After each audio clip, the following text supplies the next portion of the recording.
चामोर्शी तालुक्यातील मुदोलीचक या गावामध्ये शेतकऱ्यांनी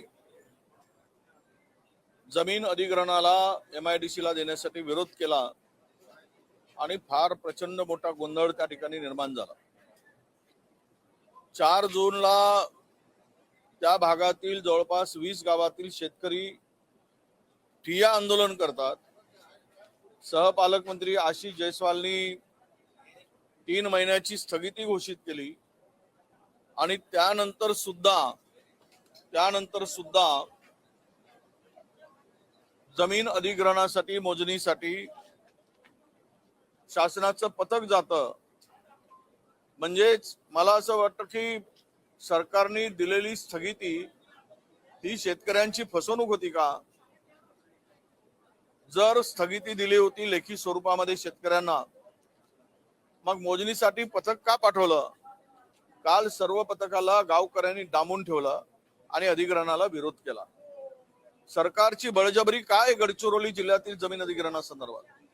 सर्व गावागावातील शेतकरी विरोध करत असताना सत्तेचा वापर करून शेतकऱ्याला देशोधडीला लावण्याचं काम गडचिरोली जिल्ह्यामध्ये आणि चंद्रपूर जिल्ह्यातील गोंडपिंपरी तालुक्यामध्ये हे सरकार करत आहे। आणि सुपीक जमिनी ताब्यात घेऊन कवडीमोल भावाने त्या जमिनी MIDC ला हस्तांतर करण्याचा हा सरकारचा डाव आहे। याला तेथील शेतकऱ्यांचा विरोध आहे। आम्ही सुद्धा त्याला विरोध करतो आहोत। यापुढे जर स्थगिती असताना पुन्हा जर तिकडे गेलेत आणि तिकडे कायदा सुव्यवस्थेचा प्रश्न निर्माण झाला तर याला सरकार जबाबदार राहील, ही मात्र सरकारने लक्षात घेतलं पाहिजे। तिथल्या जिल्हाधिकाऱ्यांनी लक्षात घेतलं पाहिजे। अधिग्रहण करणाऱ्या अधिकाऱ्यांनी सुद्धा अशी बळजबरी करता कामा नये, हे ध्यानात ठेवलं पाहिजे, अशी आमची त्यांना तंबी आहे। मी स्वतः जाणार आहे आणि या जमिनीच्या अधिग्रहणाविरोधात मी सुद्धा उभा आहे। कोणत्याही परिस्थितीत त्या भागातील शेतकऱ्यांच्या जमिनी अधिग्रहित होणार नाही।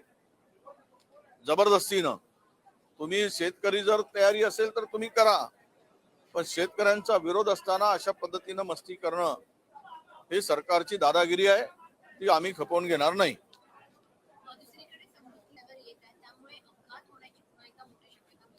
आता सरकारमध्येच अंतर्गत मोठमोठे खड्डे पडले आहेत, त्यामुळे समृद्धीच्या खड्ड्याकडे कुणाचं लक्ष आहे?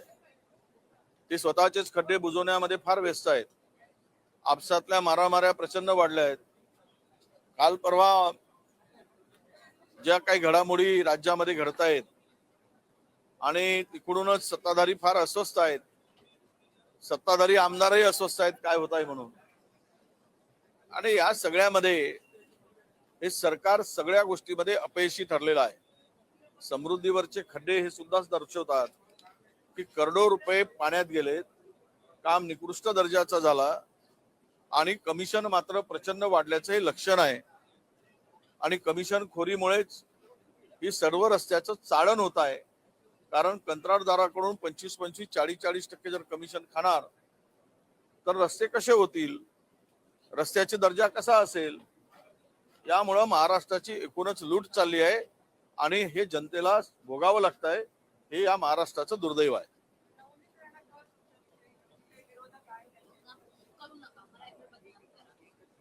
नाही, असं आहे, विकासाला घेऊन जर कोणी बोलत असेल निकृष्ट कामाच्या संदर्भात सरकारच्या धोरणाच्या विरुद्ध, तो विरोधकांचा अधिकार आहे। त्याला महाराष्ट्र किंवा मुख्यमंत्र्यांना बदनाम करण्याचा काही संबंध येत नाही। ते देवेंद्रजींनी स्वतःच्या अंगावर घेऊ नये आणि ते विरोधक असताना त्यांनी तेच केलंय। शेवट हे आयुध आहेत विरोधकांना दिलेले, जनतेचे प्रतिनिधित्व म्हणून सत्ताधारी जे काम करतात त्याच्यावर अंकुश ठेवणं, ज्या चुका लोकांच्या पुढे मांडणं, याला काही कोणाचा अवमान समजण्याचं कारण नाही। नाही, शेतकऱ्यांच्या कर्जमुक्तीची तारीख पे तारीखच चालली आहे। तारखेवर तारीख देता येते, यांची नियत खोटी आहे। मी सांगितलं आहे की हे फसवी कर्जमाफी आहे। मग शेतकऱ्यांची ही बनवाबनवी आहे आणि यांना शेतकऱ्यांना कर्जमाफी द्यायचीच नाही आहे। त्यामुळे हे तारीख पे तारीख चालली आणि द्यायचं असेल तर थातूर मातूर काहीतरी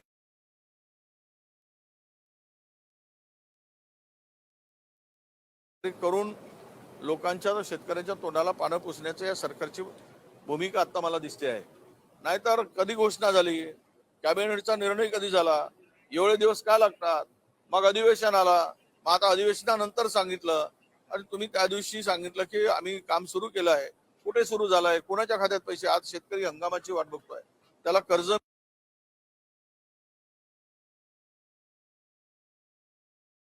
मिळत नाहीये. शेतकरी आता हंगाम सुरू झालेला आहे खरीपाचा, आणि खरीपाचा हंगाम सुरू असताना शेतकऱ्याला कर्ज मिळत नाही.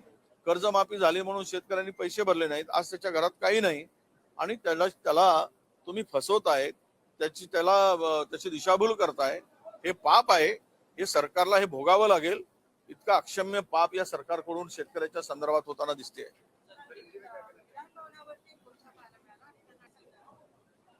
ते सांगितलं ना मी, हे बनवाबनवी करणारं सरकार आहे. आता उद्या शेतकरी रस्त्यावरच उतरतील, उतरावंच लागेल, कारण ही कर्जमाफी फसवी कर्जमाफी आहे. हे शेतकऱ्यांना फसवला. यांनी केवळ घोषणा केली, निवडणुकीमध्ये आम्ही संपूर्ण कर्जमाफी देऊ म्हणून मतं मिळवली आणि मतं घेताना मात्र प्रचंड बहुमत मिळवून घेतलं आणि आता शेतकऱ्यांना फसवून तोंडाला पानं पुसण्याचं पाप करतायत. हे शेतकरी विरोधी सरकार आहे, हे धनदांडग्याचं आणि उद्योगपतीचं सरकार आहे, हे व्यापाऱ्यांचं सरकार आहे, हे मोल शेतकरी शेतमजुरांचं सरकार नाही. सामान्य माणसाशी या सरकारला काही देणं घेणं नाही, हे आता सिद्ध झालेलं आहे.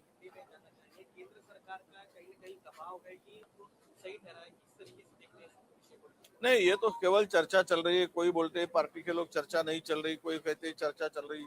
अब उनका अंदरूनी मामला है, इस बारे में हम लोग देख रहे हैं. हमारा ध्यान है कौन किधर जा रहा है. अभी सबके लिए अगर सत्ता ही सर्वोच्च है तो विरोध में कौन बैठेगा. तो ये काम करो कि विरोधी खत्म कर दो, यानी जाके डेमोक्रेसी को खत्म करना है, संविधान को खत्म करना है. इस तरह से जो इनको जो भूख है आमदारों की, खासदारों की, इनकी भूख कोई शमने की दिख नहीं रहा है. अब हर पार्टी को तोड़ के उनको बर्बाद करने का काम चालू है. ठीक है, सत्ता है तो जाने वालों ने भी सोचना चाहिए. अभी ये खासदार लोग गए, महायुति के वोटों के भरोसे चुन के आए, महाविकास आघाड़ी के, और महायुति के विरोध में इन लोगों को जनाधार मिला. थोड़ी तो भी इनको ये सोचना चाहिए था कि अगर जाना है तुमको तो रिजाइन करके जाओ, दोबारा चुनाव लड़के जाओ ना, तुम्हारे में दम है तो. पर इस तरह से पाला बदलना, ये तो गद्दारी है. अपने विचारों से गद्दारी है, खुद से गद्दारी है, महाराष्ट्र की जनता से गद्दारी है.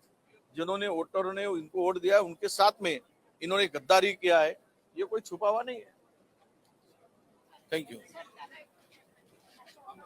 आपल्या परिसरातील बातम्या आमच्यापर्यंत पोहोचवण्यासाठी स्क्रीनवर दिलेल्या क्रमांकावर संपर्क साधू शकता. दूरध्वनी क्रमांक 8652414343.